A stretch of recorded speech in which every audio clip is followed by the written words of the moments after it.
Assalamu alaikum wa rahmatullahi wa barakatuh. Il existe une lumière qu'Allah dépose dans le cœur de ceux qui le cherchent sincèrement. Une lumière qui apaise l'âme, purifie l'intention et transforme un simple acte en adoration immense. Le jeûne n'est pas seulement une privation de nourriture et d'eau, c'est une école de purification intérieure. Mais laisse-moi te poser ces questions sincères. Si tu rencontrais Allah aujourd'hui, serais-tu satisfait de l'état de ton cœur? Si cette nuit était ta dernière, qu'aurais-tu changé dans ta vie? Quand as-tu pleuré pour la dernière fois par amour ou par crainte d'Allah? Aujourd'hui, nous allons découvrir une vérité qui peut bouleverser ta manière de jeûner.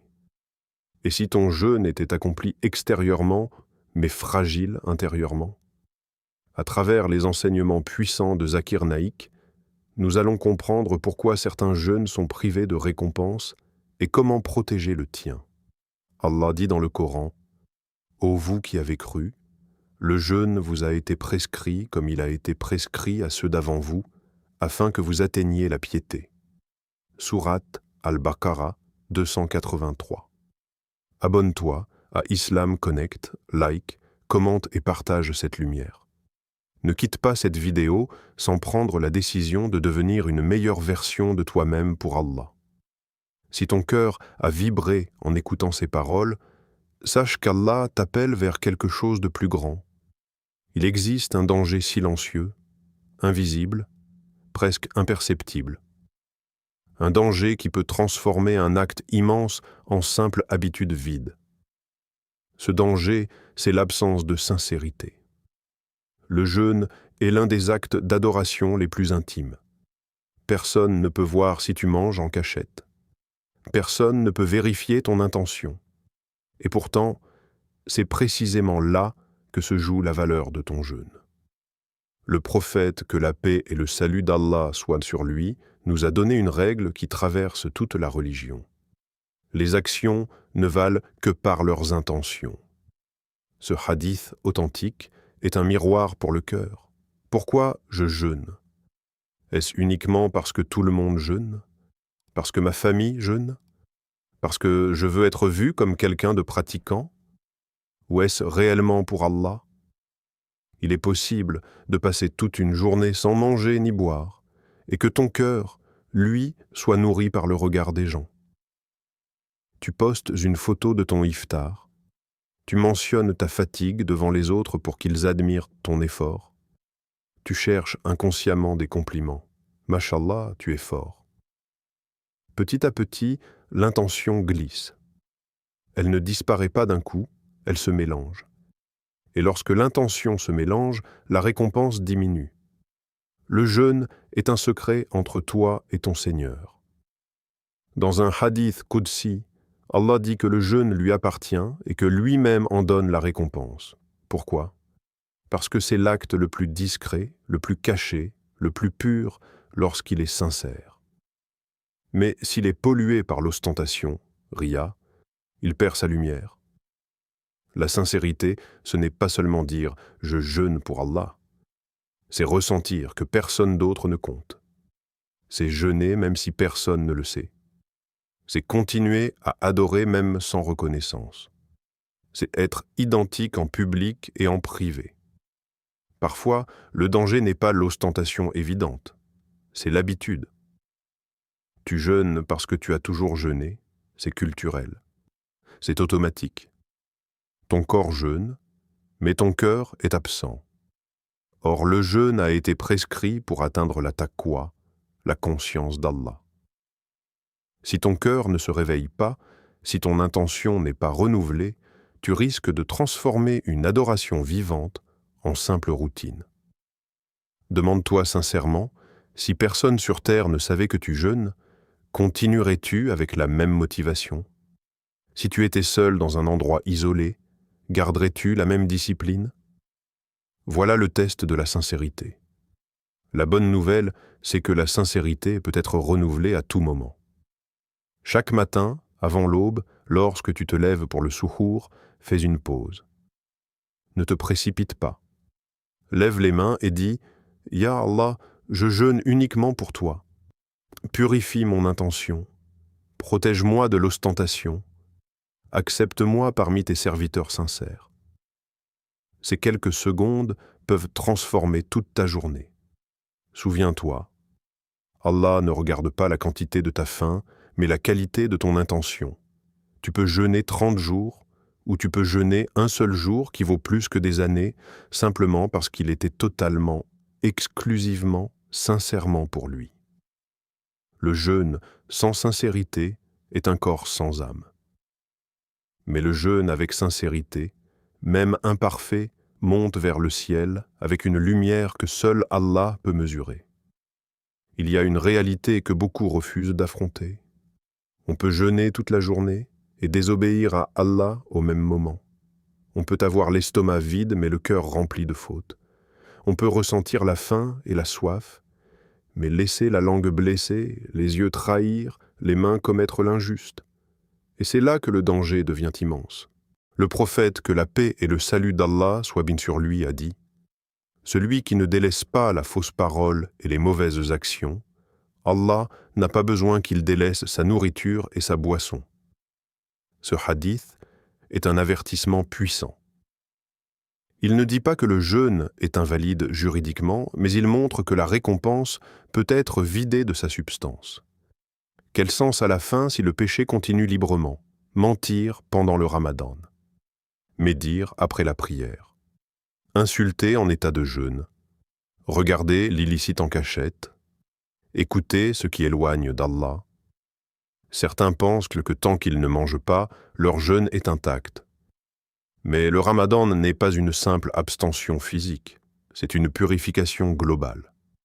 La langue est souvent la première à trahir le jeûne. Une parole blessante peut annuler des heures d'effort. Une médisance peut détruire une journée entière d'adoration. Le croyant sincère comprend que son jeûne doit s'entendre dans ses mots. Sa voix devient plus douce, ses réponses deviennent plus patientes. Lorsqu'on le provoque, il se souvient de la parole prophétique. S'il est insulté, qu'il dise « je jeûne ». Les yeux aussi jeûnent. Regarder ce qu'Allah a interdit affaiblit la lumière du cœur. Le Ramadan est une opportunité de fermer les portes du haram. Chaque regard détourné pour Allah est une victoire silencieuse. Chaque écran éteint par crainte d'Allah est une preuve d'amour sincère. Et puis il y a le cœur, le plus important. Tu peux t'éloigner des grands péchés visibles, mais nourrir la jalousie, la rancune, l'orgueil. Le jeûne doit purifier l'intérieur. Il doit casser l'arrogance, adoucir l'âme, réveiller la conscience. Si ton comportement reste le même avant, pendant et après le Ramadan, alors il faut s'arrêter et réfléchir. Le Ramadan n'est pas une pause alimentaire, c'est une transformation complète. Il vient rééduquer ton âme. Il vient t'apprendre à dire non à tes désirs. Si tu es capable de résister à l'eau alors que tu as soif, pourquoi ne serais-tu pas capable de résister au péché alors que ton cœur sait que c'est interdit? Certains jeûnent le jour et désobéissent la nuit. Ils attendent l'iftar comme une libération, puis retombent dans les anciennes habitudes. Or, le vrai jeûne construit une force intérieure. Il entraîne l'âme à la discipline. Il t'apprend que tu peux contrôler tes impulsions. Imagine arriver le jour du jugement avec des jours de jeûne, mais découvrir qu'ils sont légers, fragiles, diminués à cause de paroles prononcées sans réflexion, de regards non maîtrisés, d'actes commis dans l'ombre. Quelle tristesse ce serait! Le jeûne doit toucher ta langue, tes yeux, tes oreilles, ton cœur. Il doit se voir dans ton comportement. Il doit se ressentir dans ton calme. Il doit transformer ta manière de parler, de regarder, d'agir. Le Ramadan est une école, et chaque jour est un examen. Pas seulement sur la faim, mais sur la maîtrise de soi. Pas seulement sur l'abstinence, mais sur la purification. Jeûner sans abandonner les péchés, c'est comme construire une maison tout en détruisant ses fondations. Mais lorsque tu combines abstinence et réforme intérieure, alors ton jeûne devient lumière sur lumière. Il existe un vide plus dangereux que la faim, un silence plus inquiétant que l'absence de nourriture.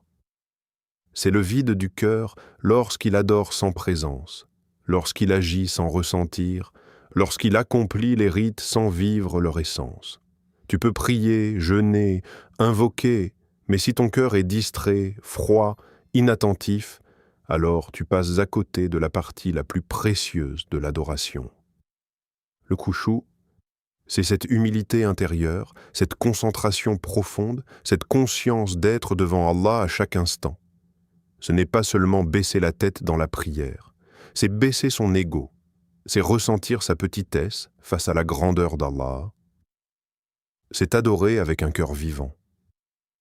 Allah ne regarde pas nos apparences. Il ne regarde pas la longueur de nos journées de jeûne. Il regarde les cœurs. Il regarde ce qui se passe à l'intérieur pendant que le corps s'abstient. Est-ce que ton jeûne t'a rapproché d'Allah ou est-il devenu une simple habitude annuelle? Parfois, nous traversons le Ramadan en mode automatique. Nous jeûnons, nous prions Tarawih, nous lisons un peu de Coran, mais nos pensées sont ailleurs. Nous pensons au travail, aux messages, aux réseaux sociaux, aux préoccupations mondaines. Le corps est en adoration, mais l'âme est distraite. Le jeûne a été prescrit pour atteindre la taqwa, cette conscience permanente d'Allah. La taqwa, c'est sentir qu'Allah te voit même lorsque personne ne te voit. C'est se rappeler de lui avant de parler, avant d'agir, avant de regarder. Si ton jeûne ne renforce pas cette conscience, alors quelque chose manque. Le khushu' transforme une action ordinaire en trésor immense. 2 personnes peuvent jeûner le même nombre d'heures. L'une ressent chaque instant comme un dialogue silencieux avec Allah. L'autre ne fait que compter les heures jusqu'à l'iftar. Extérieurement, elles sont identiques. Intérieurement, elles sont à des kilomètres de distance. L'humilité intérieure se manifeste dans le comportement. Un cœur présent devient plus patient. Il supporte les provocations avec calme. Il pardonne plus facilement. Il parle moins fort. Il juge moins. Il critique moins. Si ton jeûne ne t'a pas rendu plus doux avec les autres, plus indulgent avec leurs erreurs, plus conscient de tes propres défauts, alors pose-toi cette question sincère. Où est le khushu'? Le jeûne affaiblit le corps pour renforcer l'âme. Lorsque l'estomac est vide, le cœur devrait se remplir de rappels d'Allah. Les moments de faim sont des invitations à l'invocation.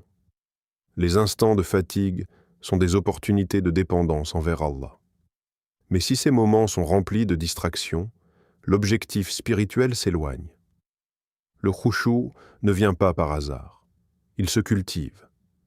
Il commence par ralentir, par couper les distractions inutiles, par donner au Coran un espace réel dans ta journée, par t'asseoir quelques minutes seul, en silence, et réfléchir à ta relation avec Allah, par te rappeler que chaque jour de jeûne pourrait être le dernier de ta vie. Demande-toi avec honnêteté, est-ce que mon jeûne m'a rendu plus humble? Est-ce qu'il a adouci mon caractère? Est-ce qu'il a diminué mon orgueil? Est-ce qu'il a augmenté ma patience? Un jeûne sans khushu' est comme un corps sans esprit. Il existe, mais il ne rayonne pas. Il tient debout, mais il ne s'élève pas. Tandis qu'un jeûne accompagné d'humilité intérieure illumine le cœur, transforme le comportement et rapproche d'Allah d'une manière que les mots ne peuvent décrire. Le véritable succès du jeûne ne se mesure pas à la fin ressentie, mais à la transformation du cœur. Il existe un piège subtil, presque invisible, qui peut s'installer au cœur même de l'adoration. Un poison silencieux qui ne vient pas au moment du péché, mais au moment de la piété. Ce danger, c'est l'orgueil spirituel. Paradoxalement, certaines personnes commencent le Ramadan avec humilité, faiblesse et besoin d'Allah. Puis, au fil des jours, quelque chose change. Elles prient davantage, jeûnent correctement, lisent le Coran, et au lieu que cela augmente leur humilité, cela nourrit leur sentiment de supériorité. Elles commencent tantôt à se comparer, à juger, à mesurer les autres à leur propre niveau. Moi, je ne rate aucune prière. Moi, je lis tant de pages par jour. Moi, au moins, je jeûne sérieusement. Et sans même s'en rendre compte, le cœur glisse vers l'arrogance. L'orgueil est l'un des péchés les plus dangereux, car il fut la cause de la chute d'Iblis. Il adorait Allah, mais lorsqu'on lui demanda de se prosterner devant Adam, il refusa par orgueil. Il se voyait supérieur. Voilà comment une adoration prolongée peut être détruite par une seule maladie du cœur. Le problème de l'orgueil spirituel, c'est qu'il est déguisé en piété. Tu crois être en train de te rapprocher d'Allah, mais ton regard sur les autres change, tu deviens dur, tu observes leurs manquements avec mépris. Tu oublies que toi aussi tu as des défauts cachés qu'Allah couvre par sa miséricorde. Le jeûne devrait casser l'ego, pas le nourrir. La faim devrait te rappeler ta faiblesse, pas te donner l'impression d'être supérieur. Chaque moment de fatigue devrait te rappeler que tu es dépendant d'Allah. Mais si ton jeûne te rend plus critique, plus sévère, plus arrogant, alors quelque chose ne va pas. Le croyant sincère ne se concentre pas sur les actes des autres. Il est préoccupé par l'acceptation de ses propres œuvres. Les compagnons d'Allah accomplissaient d'immenses adorations, mais ils craignaient toujours qu'elles ne soient pas acceptées. Ils pleuraient après avoir fait de bonnes actions, par peur qu'elles soient rejetées. Cette crainte les gardait humbles. Imagine deux personnes qui jeûnent. L'une regarde les autres avec mépris. Ils ne font pas assez. L'autre regarde son propre cœur avec inquiétude. Ya Allah, accepte-moi malgré mes défauts. Laquelle est la plus proche de la sincérité? L'orgueil détruit les montagnes de bonnes actions comme le feu brûle du bois sec. Tu peux accumuler des jours de jeûne, des prières nocturnes, des invocations. Mais si ton cœur se remplit de supériorité, la lumière diminue. L'humilité, au contraire, embellit l'adoration. Elle te fait voir tes propres failles avant celles des autres. Elle te pousse à invoquer pour ceux qui sont en difficulté au lieu de les juger.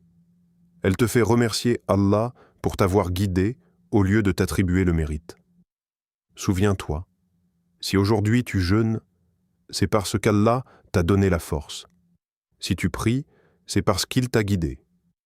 Si tu lis le Coran, c'est parce qu'il a ouvert ton cœur. Rien ne vient uniquement de toi. Tout est une faveur.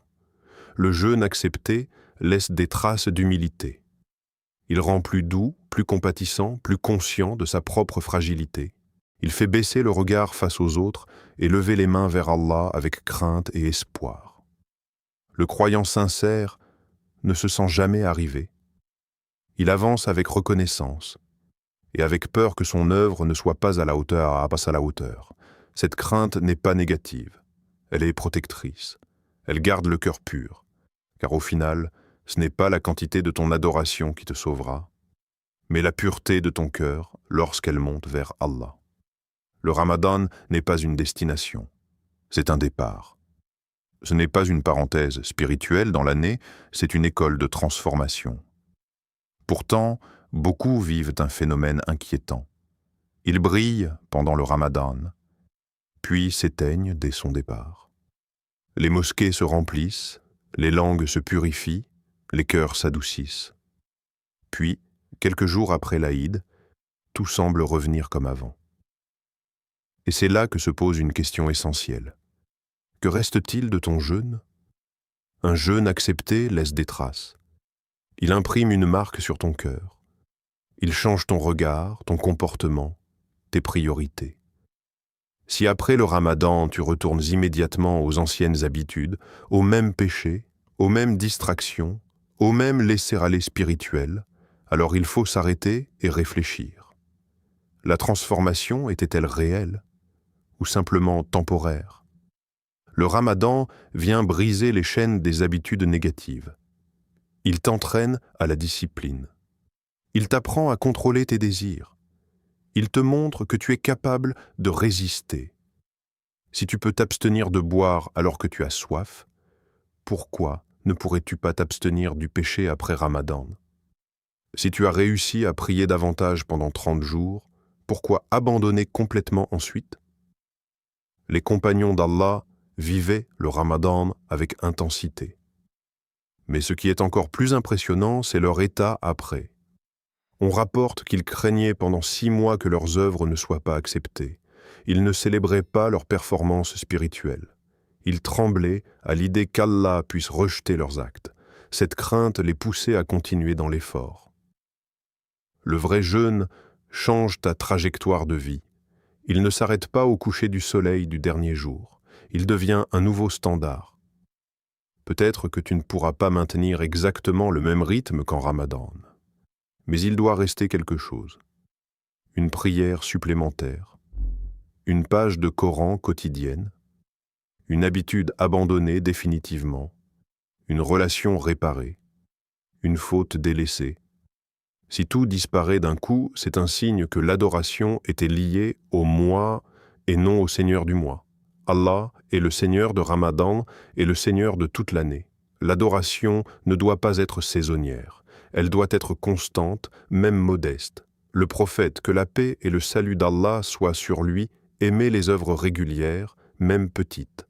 Ce qui compte, ce n'est pas l'intensité temporaire, mais la continuité sincère. Après le Ramadan, le vrai test commence. Les portes sont ouvertes. Les tentations reviennent. Les habitudes anciennes essaient de reprendre leur place. C'est à ce moment-là que la sincérité se révèle. Vas-tu protéger ce que tu as construit? Ou vas-tu laisser ton cœur revenir à son ancien état? Le jeûne accepté adoucit le cœur durablement. Il renforce la conscience d'Allah. Il installe une discipline intérieure. Il crée un avant et un après.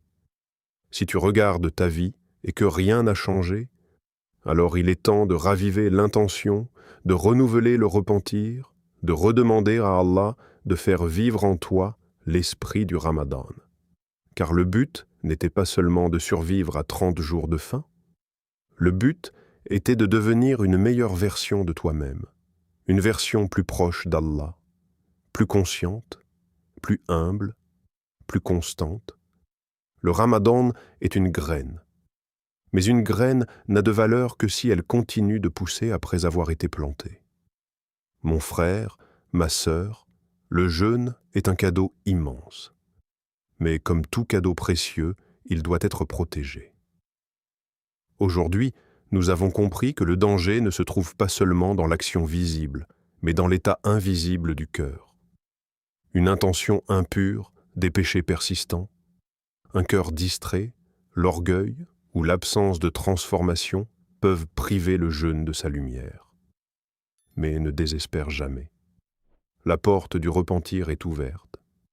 Chaque jour de jeûne est une nouvelle opportunité. Allah est Ar-Rahman, Ar-Rahim. Il ne cherche pas à nous rejeter, il cherche à nous purifier. Si tu prends conscience aujourd'hui, alors c'est déjà un signe qu'Allah veut du bien pour toi. Abonne-toi à Islam Connect, partage cette lumière autour de toi, écris en commentaire « Ya Allah, accepte mon jeûne ». Fais circuler ce rappel, car peut-être qu'une seule personne changera sa manière de jeûner grâce à toi, et tu en porteras la récompense. Merci d'avoir ouvert ton cœur à cette parole. Que la paix d'Allah t'accompagne dans chaque prière, chaque jeûne, chaque larme versée pour lui. Allah dit, ô mes serviteurs qui avez commis des excès contre vous-mêmes, ne désespérez pas de la miséricorde d'Allah. Certes, Allah pardonne tous les péchés. Sourate Az-Zumar 39-53. Qu'Allah accepte ton jeûne, purifie ton intention et illumine ton cœur. Amen.